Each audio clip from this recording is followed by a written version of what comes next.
Welcome to Security Take 2, Real Serious Security. I'm Chester Wisniewski, and I'm here today with my co-host, Ben Versharon. This is episode 1, recorded on the 16th of July, 2024. And today, we're going to be talking about Medibank. Yeah, this is a big topic, and obviously this is native to your Australia, so perhaps, Ben, you can share with us a little bit about who Medibank is and sort of the big picture of what this incident is that we're going to review. Absolutely. So, Medibank is, I think, the largest private health insurer in Australia.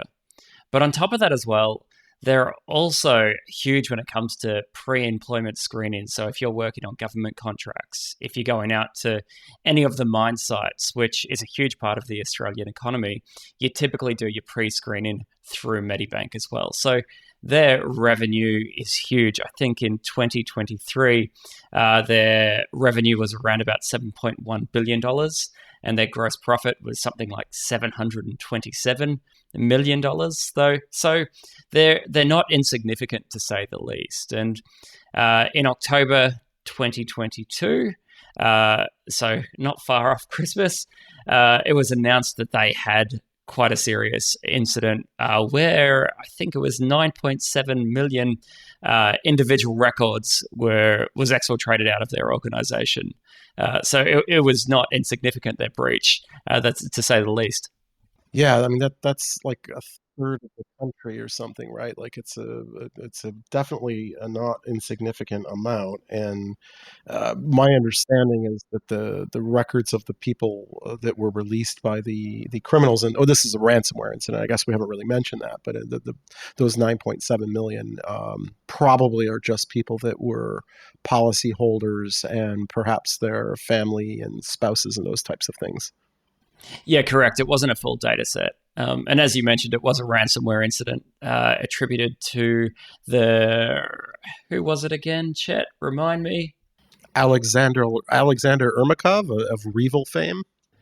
Yeah, and Revil they're known for double extortion. That's their modus operandi, right? And for those of you that don't know what double extortion is, it's the art of exfiltrating a huge amount of data and also then encrypting the files after the fact to then say, well, you can either pay to get your files unencrypted and we also won't leak them. However, if you refuse to pay the ransom, the end result is that we will leak your data on the dark web for everybody to see, which could be quite humiliating. Well, as is common in the stories we're going to talk about in these podcasts, this was a little while ago. I mean, as far as this becoming kind of a public thing, it's hard to say when it exactly started. I mean, it sort of started around October 12th of 2022, but of course, the criminals broke in before it was detected necessarily. So I think that kind of the beginning of the public's awareness of this incident, or certainly the beginning of Medibank's awareness of the situation, dates back to October, early October 2022. And I guess kind of one of the worst ways you can be notified by something, but what I had read was that one of the early notifications was the CEO received a phone call from the Australia Signals Directorate, which for our North American listeners is very similar, I guess, to like the NSA in the United States or in CSIS in Canada. And that's kind of a bad day when you get that call, isn't it? It's probably the one call that you don't want to get as a CISO or a CIO or a CEO. That's the worst possible outcome. Honestly, that's not how you want to be notified, without a doubt. Yeah, I can't imagine being in the midst of an incident like that, trying to get a handle on what's going on, and now knowing that the clock is ticking, right? Like the government's expecting you to take a response to protect people's information. You're trying to figure out what's been happening. And I guess we don't really know the mindset of the executives involved, but certainly in a lot of the folks I've talked to in these incidents, it's not something they really were aware of or had a plan for. Like they're kind of figuring it out as they go, and it can be very stressful. My understanding as well is that the criminals began putting pressure on right from the start, and eventually came to the conclusion that they wanted a $10 million ransom. But at this early stage of the incident, you're trying to figure out a lot of things all at the same time, right? Like, how do you go about that? You're trying to figure out, like, how did they get in, and is this real? What's going on? Yeah, you're almost working backwards when the Australian Signals Director would call you, or anybody outside of the organisation says, "Hey, we've discovered this breach." You're then working backwards. Like if you're a critical incident responder, or you're in a SOC and you're a level 1 analyst, and you're responding to an alert and an event, you've already got a thread to pull on, somewhere, a place where you can start to say, okay, well, let's analyze this event and then figure out where it's going. Now, if you've had your organization infiltrated, then the attackers have exfiltrated data out and are at the point of there is enough intelligence or noise out on the internet for a third party to tell you, hey, we believe you've been involved in an incident. You're really starting at square one and on the defensive immediately. So if we actually break down this attack, from what's been reported, is it started off with credentials on an IT person's computer that got synced across to their personal device, right? Then it's been reported that the attackers waited 5 days to actually test the contractor's account and see if it's viable and if they can, say, use it to log into other systems. They then waited another 11 days before they started logging in. Now, you got to remember too, Chet, is in this situation, they've got valid credentials that they're then logging into systems with.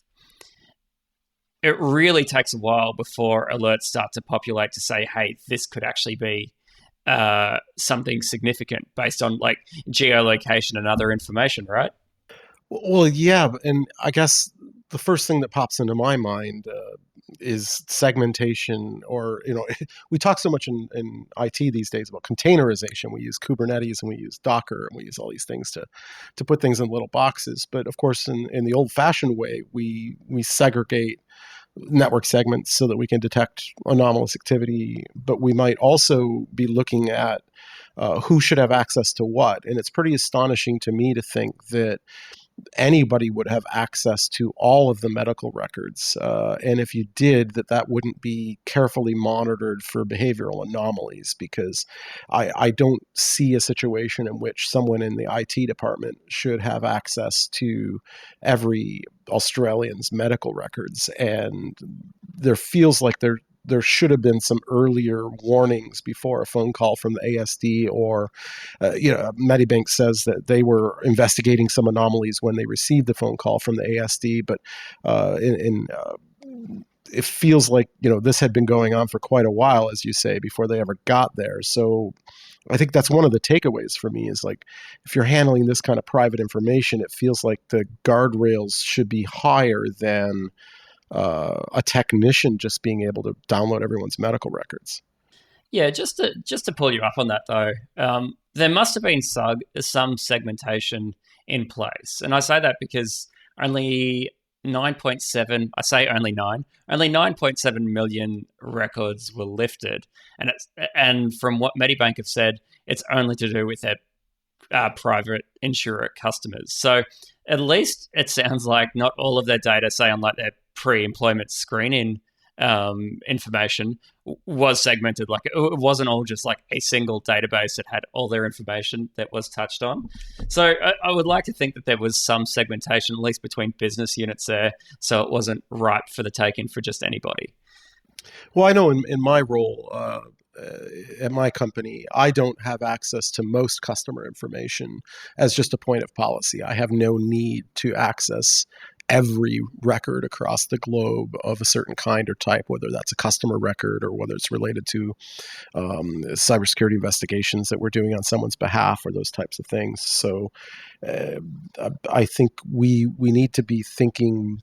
I mean, I guess you're right. I mean, on the bright side, it was only 1/3 of Australians who had their information stolen, and it could have been more. But it does seem like a lesson that can be taken away from this around limiting access to information to who really needs access to it, and perhaps having thresholds of information that somebody in their normal course of duties might regularly access. Because the challenge here is, in this case, Medibank wasn't actually encrypted. You talked about double extortion, and clearly that was the modus operandi of the Reval gang. However, they were successful in stealing data, but they were not successful in actually doing the encryption. And in fact, that may have been what triggered the investigation by Medibank when they received the call from the ASD. So looking at it from that perspective, we obviously want to be able to find methods of earlier detection than the encryption stage, right? I mean, that's generally the last thing, the detonation of the payload, as we would call it in the industry. Yeah, it's interesting. Reval themselves said that they ran out of time to do the encryption. So I dare say that, and this is me speculating, that the ASD warned Medibank to say, "Hey, we believe you're in trouble," and then the incident response took place, and Reval ran out of time to do the encryption. So they claim that it doesn't sound like the encryption was caught. It sounds like that Reval ran out of time, which I find absolutely fascinating. But back to your earlier point, that IT systems is a system of trust. And I don't think we can take away from that. And more often than not, IT people, even in large enterprise in 2024, and I can't believe I'm saying this, but you still see time and time again, are overprivileged to access every system. And we need to stop that behavior dead in its tracks. I don't think it's appropriate for any IT administrator to actually have access to, say, a production database. Database admin should have access to the database. The IT administrator should have access to, say, the server that database is running on.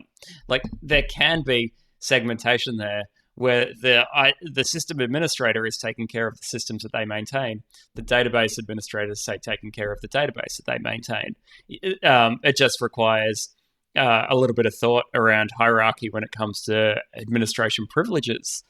So there's a lot to be taken away from there. As a listener, go back to your IT team and find out if these segmentations are in place when it comes to access and trust for your IT admins.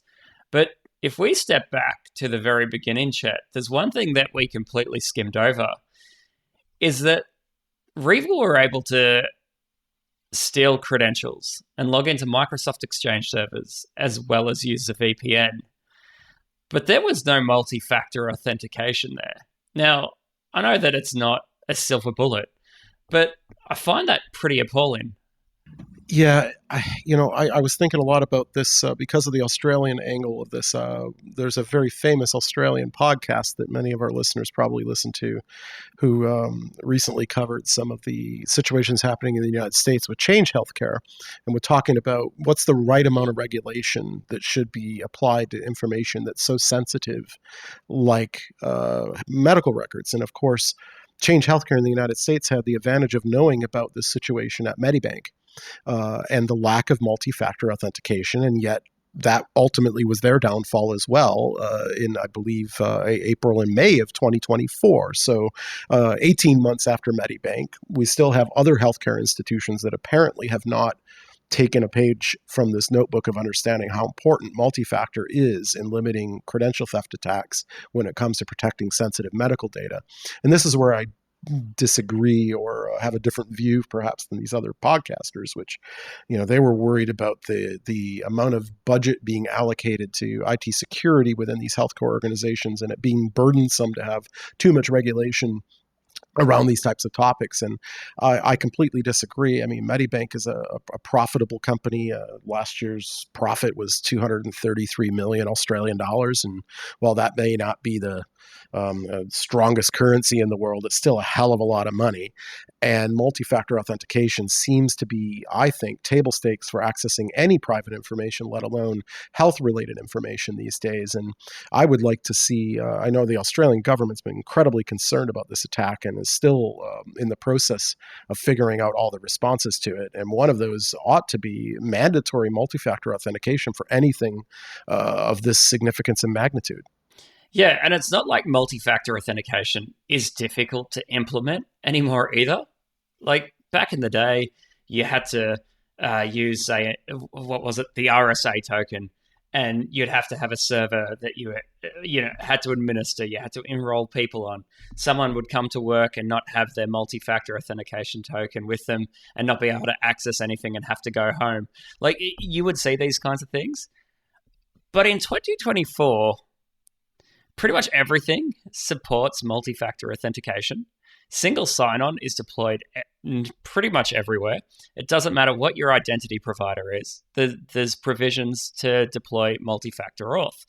On top of that, you don't even need to punch in a 6-digit PIN number like you had to even a couple of years ago, because now it's an alert on your phone. So the barrier to entry for multi-factor auth is so low.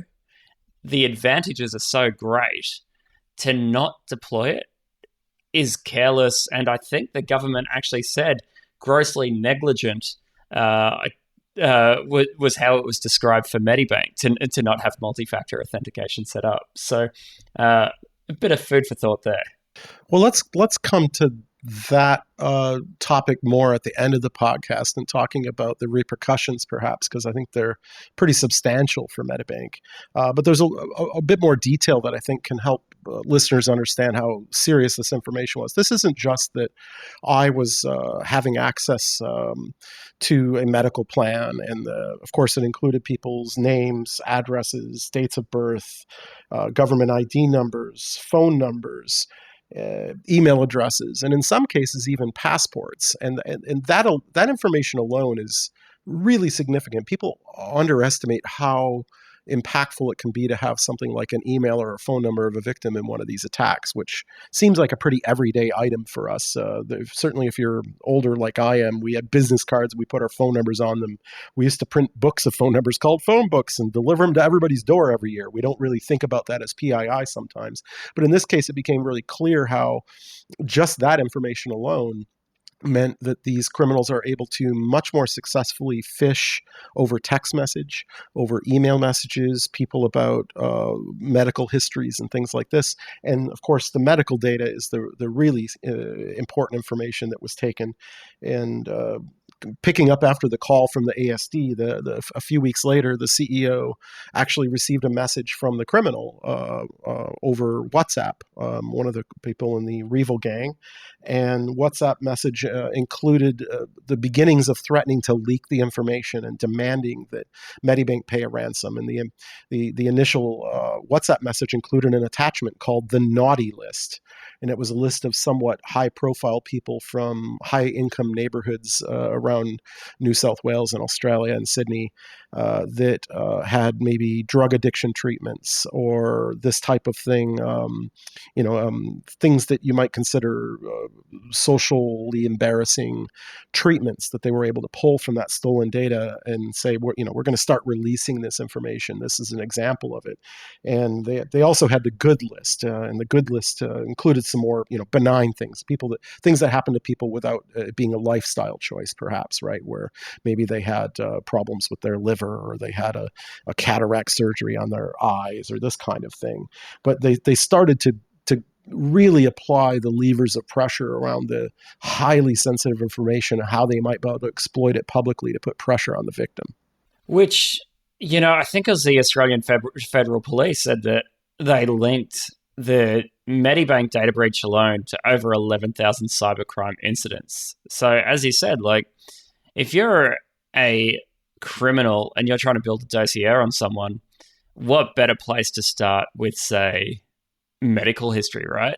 As an example, let's look at something benign. Let's not talk about the naughty list with drugs and things like that. Let's look at the things like prostate cancer, which I know was one of the ones that was targeted, or even something like diabetes. Now, in Australia, we typically have a subsidized system by the government, but some people do opt for private health, which is what Medibank do. Now, if you've got a list of people that say have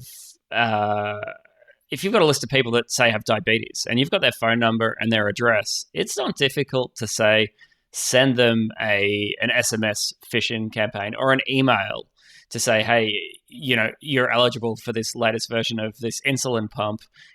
Click here and have everything in that email look very legitimate because it's got legitimate information. So the flow on effect, just from, not even the naughty list and, the potential blackmail, the flow on effect from people with legitimate illnesses, not that addiction isn't a legitimate illness, but, like diseases and things, is so significant. Like everybody has health issues, even healthy people do, right? So it's not like you're just targeting a certain part of the population. It's absolutely concerning. Yeah, and I think we should be clear because I think we both agree on this. In no way is any medical condition uh, any different than any others in the seriousness with which both the privacy and the treatment should be considered, and that includes any mental health issues and all the other things. But obviously, there are certain things that are more scandalous to the public to be released about movie stars or politicians or other public figures that can be embarrassing to people, whether they should be or not. That the criminals were trying to leverage, and I think that's what led the criminals to their ransom demand, which was about 10 million US dollars, which I guess if you add it into the currency conversions ends up being about $1.50 Australian perhaps per victim, which sounds like a lot of money when you've got 9.7 million victims. But I think the criminals were trying to count on the embarrassment factor as again a lever to try to put the pressure on Medibank. And the way I read this, and I know you're more familiar with the story as you've been living where it's unfolding, but I kind of read it as that both Medibank and the government came to the conclusion that rewarding criminals for this behavior was going to end poorly no matter what. Like the data's been stolen. It's unlikely to know that it'll ever be deleted. It can still be abused. All you're doing is rewarding the criminal by handing them money. And I think that is one of the bright spots, I guess, of this to me, was that at least the criminals wasted a whole heck of a lot of time. They spent a month hunting for the data to steal it. They tried to do ransomware and they never quite got to it. They tried to be kind of the biggest bastards they could to force a payment, and they walked away with nothing. Yeah, it's interesting. This is Revol's MO as well, right? Like I've seen them like transcripts with them talking with hospitals to say, we've got this folder of current liabilities, and I think the people that you're currently in legal dispute with would be very interested to see these files. Like Revol like to look over the files that they've stolen to try and entice the victim to pay as soon as possible to stop humiliation.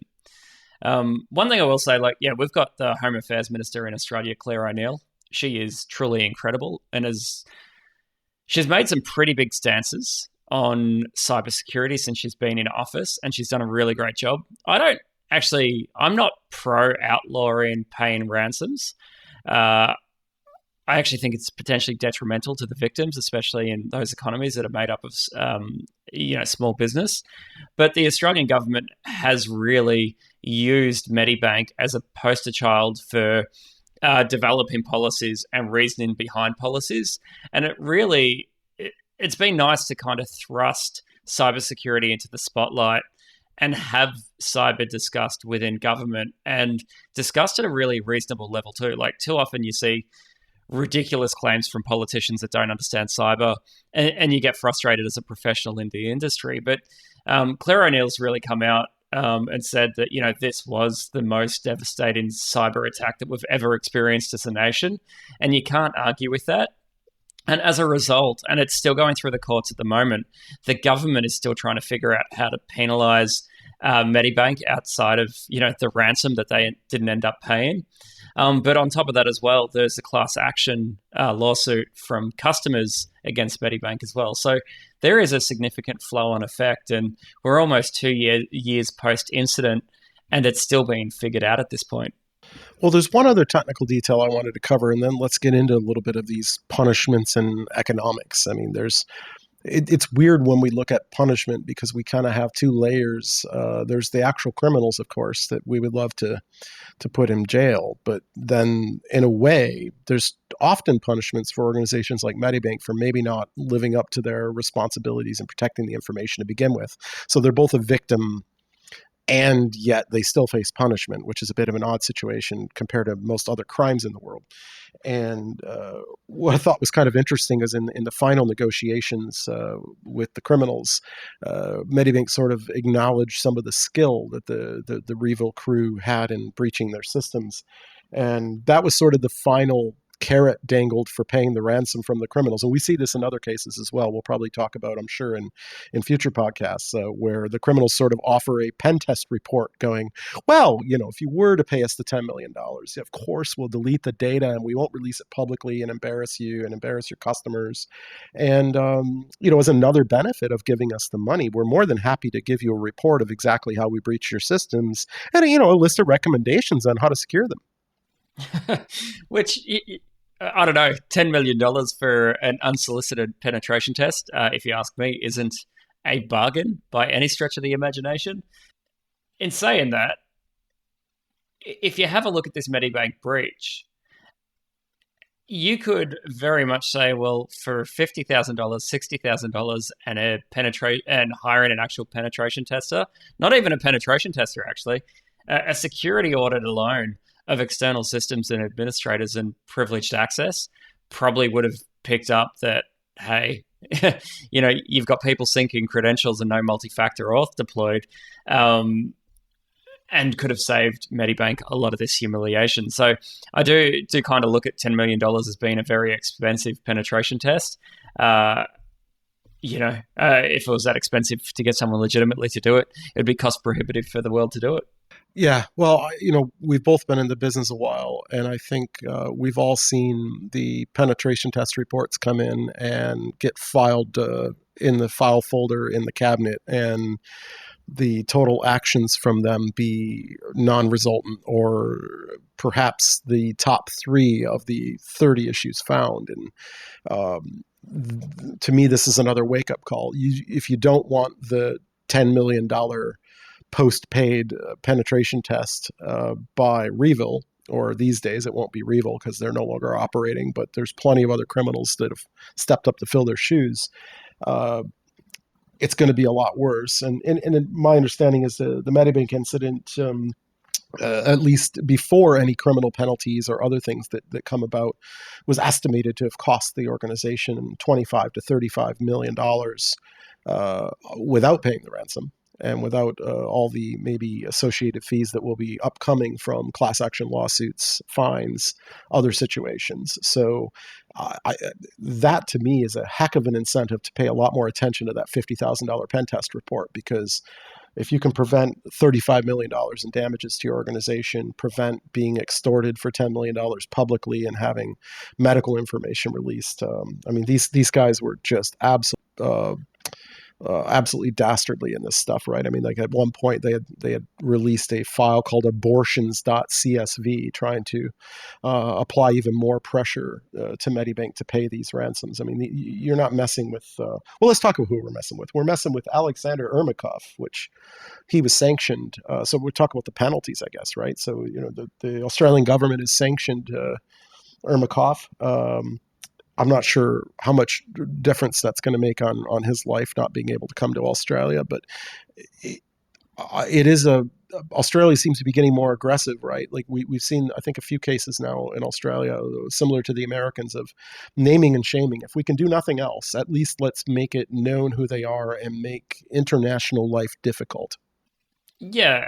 Look, it's a shame for him. He's never going to get to see a quokka. He's never going to get to see or hug a koala or a wallaby in his lifetime being sanctioned by Australia. Like, he won't be crossing into our borders. But, we're part of Five Eyes, and by us at least naming and shaming and applying sanctions, like, there are a lot of areas in the world where he's not going to be able to go without potentially getting extradited to Australia, right?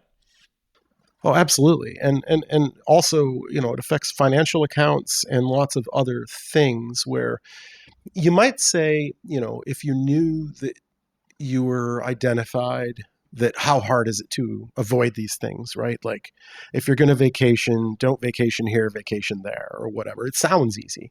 But many of these criminals do get picked up when they don't quite realize that the long arm of the law does reach out all the way to Crete or wherever it was. And and also when of course they didn't. In this case, Alexander didn't get any money from Medibank, but Revel is known to have gotten tens of millions of dollars in ransoms. So arguably, you got a lot of money to spend, and you have to be very careful now where you store that money and how you might spend that money. And if the winds of change politically blow a different direction in 10 years, that doesn't mean you won't be arrested in Moscow and extradited either. Yeah, well, I can't remember who it was, but there was one of the big ransomware affiliates, and he decided to holiday in Maldives with his family, thinking that he couldn't be extradited from Maldives, and he pretty much landed on his private jet and was carted off immediately and extradited to the US. Right, so things do change politically. We do see some of these ransomware crews with absurd amounts of money. They're posting videos or pictures on their Facebook with Lamborghinis, yachts, mountains of drugs. Like I think they think that they've got away with the crime, but ultimately, unless they never say leave Moscow, ultimately it will catch up to them at some point. Well, I certainly hope so. I mean, this situation, whether Medibank security was up to par or not, it was absolutely atrocious, the behavior of the criminals, and it's one of the worst. I've investigated a lot of these over the years, and I'm genuinely taken aback by how awful it was. Now, I guess further things. So Medibank has some responsibility here, and the Australian government clearly is not impressed with their security. And it came out in June of this year, 2024, a little over a month ago since we're recording this, that they're now kind of getting to the penalty phase for violating privacy rules. And in Australia, it turns out the maximum penalty was at the time that the crime occurred was $2.2 million per incident. And they've decided that each record was an incident. So 2.2 million Australian dollars per incident times 9.7 million incidents is 21.5 trillion dollars. That's 10 to the 12th if you're into the scientific maths. And a trillion is 10 to the 12th. So that is an astonishingly large amount of money. For American listeners, that's 14.5 trillion US dollars. And to put that into now that's the maximum penalty. Clearly, this penalty is probably not going to be imposed. But to put this in some perspective, the Australian government, or the Australia as a country, their gross domestic product for an entire year is 1.7 trillion US dollars. So it's about 8 times the GDP of Australia, that fine would be.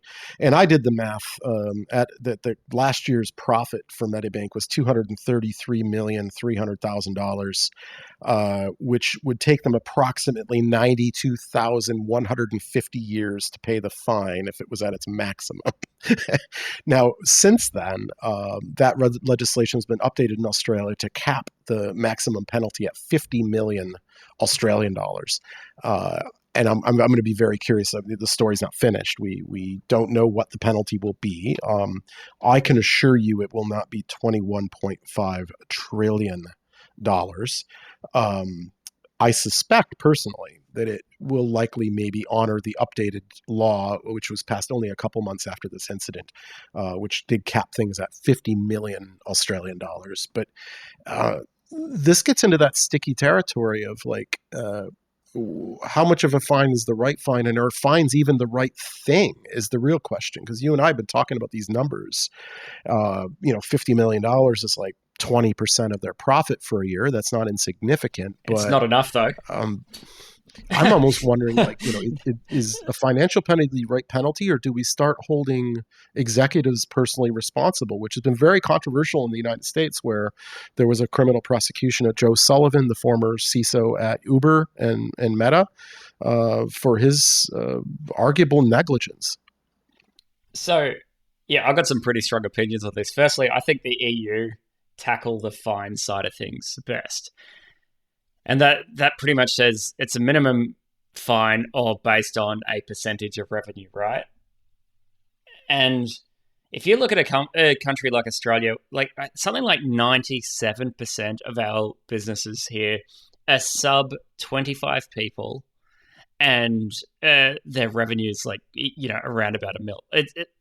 We're comprised mostly of small business. So, but then you've got these juggernauts like Medibank, Telstra, Optus, and $50 million really isn't a huge amount of money for them. Like it sucks, it hurts, but 20% of one year's profit, I don't know, that doesn't sit well with me. I feel like it's still not enough. The other thing is too is, you know, going back to talking about executives being prosecuted, I'm actually pro that. I feel like too often we see an executive that will say, experience a breach, they'll move on, probably get a payout. And then what happens is they get employed by another enterprise and go through the same thing again. Like, you need to go through these courses to be on board of directors. You need to have certain degrees to get places. You should also need to get, like, there should be some measure of being blacklisted to be like, well, as a cyber insurance provider, you've been involved with X amount of breaches where sheer negligence has been involved.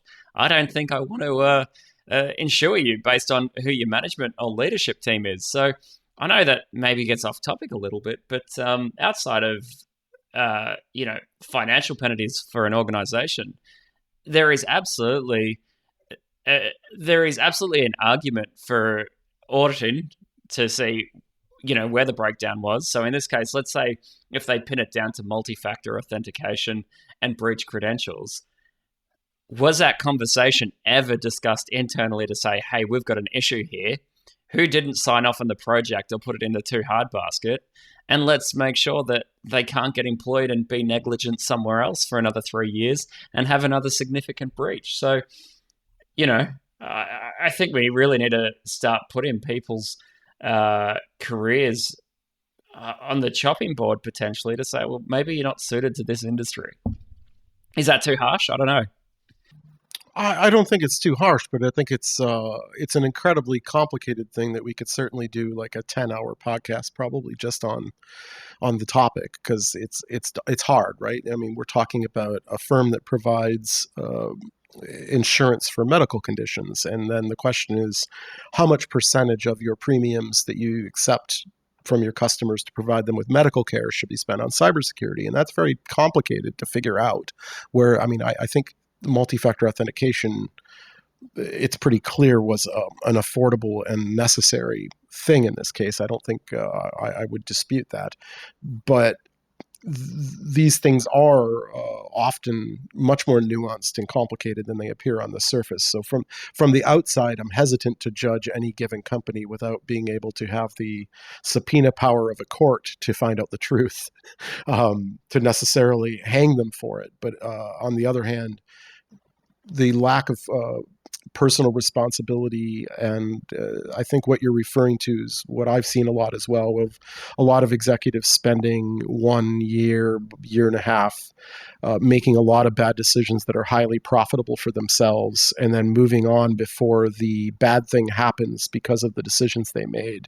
And so it's always somebody else standing there holding the bag in the end from the poor decisions that were made. As long as they can escape fast enough, they can get their bonus and move on, and it never catches up to them. And there ought to be some accountability.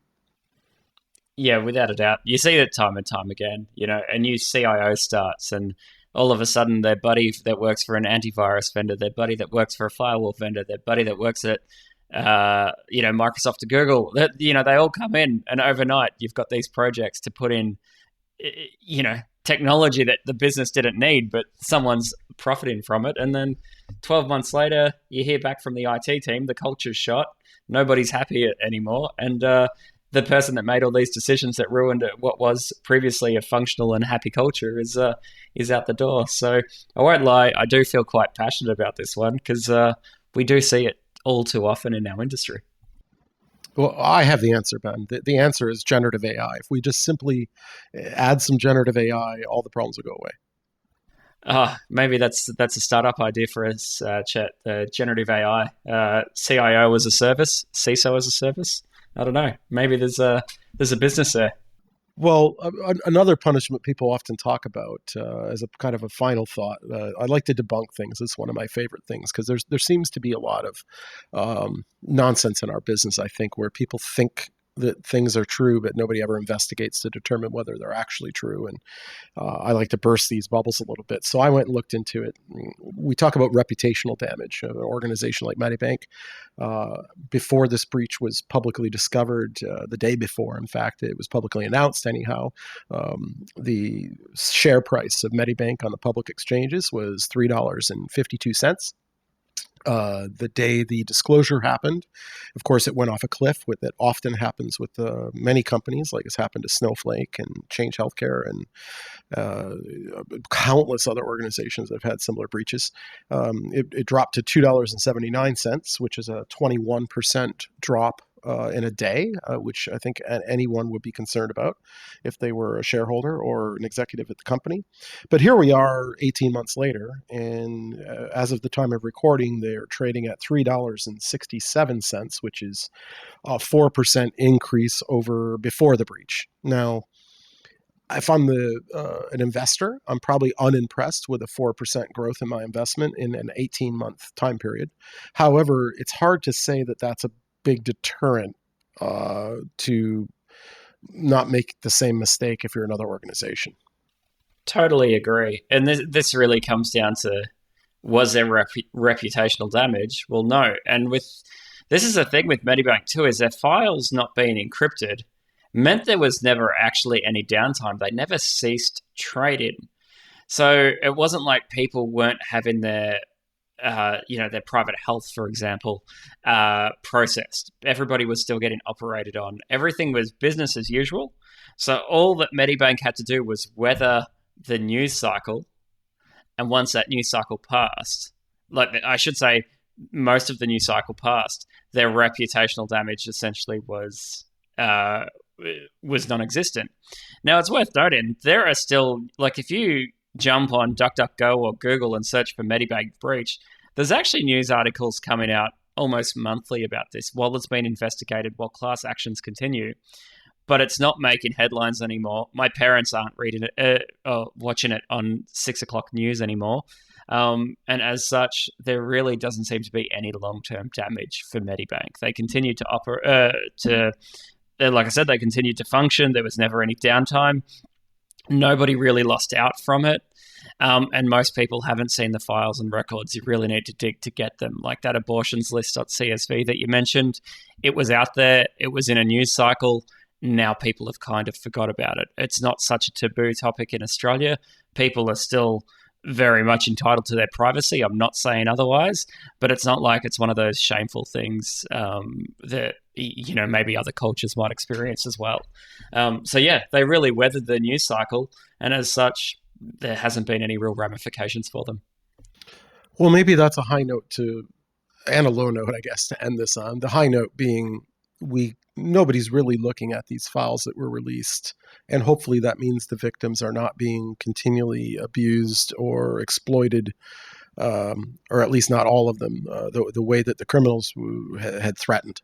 And I think that's another important thing if you're working for an organization to have one of these situations. Is the good news is, aside from a few high-profile attempts during the extortion itself to try to extract money from the victim organization, usually the vast majority of victims have nothing of the data, the victims of the data that was stolen, usually very little happens, which is good news. It doesn't mean they shouldn't be vigilant for phishing attacks and all kinds of other impersonation situations that this data enables.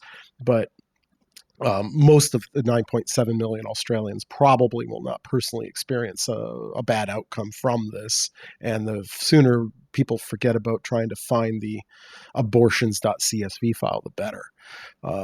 We'll have to follow this up again, Ben, later to find out if the $21.5 trillion fine occurs and what the actual financial punishment is in the end. But it's clear the real victims are the people whose information that was stolen, and that we have to do a better job about addressing ransomware as a crime globally. Absolutely. And I guess my key takeaway here is multi-factor authentication. And on top of everything else, this all happened from an admin account. So look at areas of trust, look at where you can clamp down, and, always work by exception. Don't just give everybody blanket access to everything in your organization. Well, I think that sums it up pretty well. It was great chatting with you about this. Thanks for bringing your Australian perspective to this particular incident, since most of us in the world are not terribly familiar with Medibank. But I think each one of these attacks can provide us some insight and some lessons that we can learn from these things. And I certainly learned a lot just doing the research to do the podcast. So certainly hope the listeners have as well. Awesome. Well, thank you for having me. Until next time. So that concludes this episode of Security Take Two. You can find us on YouTube at youtube.com/at Security Take Two, TWO. Our website's at securitytake2.com. You can email us at hosts@securitytake2.com. And you can also find us in the Reddit called Security Take Two, TWO. Thanks for listening.